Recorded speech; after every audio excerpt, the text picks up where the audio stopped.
Milý náš Vladyko, my vás vítáme v našem chrámu svätých apoštolov Petra a Pavla. Moc vám děkujeme, že jste přijel s námi oslavit tu velkou událost. Od roku 1970 pravoslavná cirkevná obec měla svatostánek v kapli svätej Alžběty na Rybím trhu. Já jsem přišel v roce 1990. My jsme koupili ten barák. Tady byla stolárna a přidělali ji do kapličky a teďka máme svůj svatostánek. Pri kúpe tohto domu sme sa dlho rozhodovali, aký sviatok dáme, aby sme zasvetili tento chrám. A rozhodli sme sa túto modlitebnu zasvetiť apoštolom Petru a Pavlovi. V 2017 roku sme to posvetili a odtedy každým rokom sa stretávame na sviatok Petra a Pavla a slávime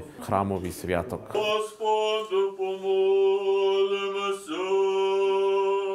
Tady je ikonostáz, vyhotovený a ikony napsané archimandritom Andrejem Kolomáckým. Blaženíšaho mitropolitu nášho Rostislava i vysokopreosviešenejších i preosviešenejších mitropolitov, archiepiskopov, episkopov, da pomiane Hospod Boh po cárství svojem, segda, nyní, prísno i vo víky víkov. Slávime sviatok Petra a Pavla ako prvoverchovných, ako prvých medzi rovnými, tými apoštolmi. A zajtra budeme sláviť sviatok 12 apoštolov.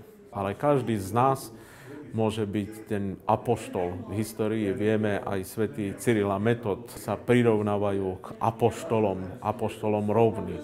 Preto každý z nás, z veriacich, už je to sestra alebo brat, žena a muž, môžu byť apoštolmi tej viery. Môžu byť zvestovatelia tej Kristovej zvesti o jeho zmŕtvychvstaní, o spasení duši.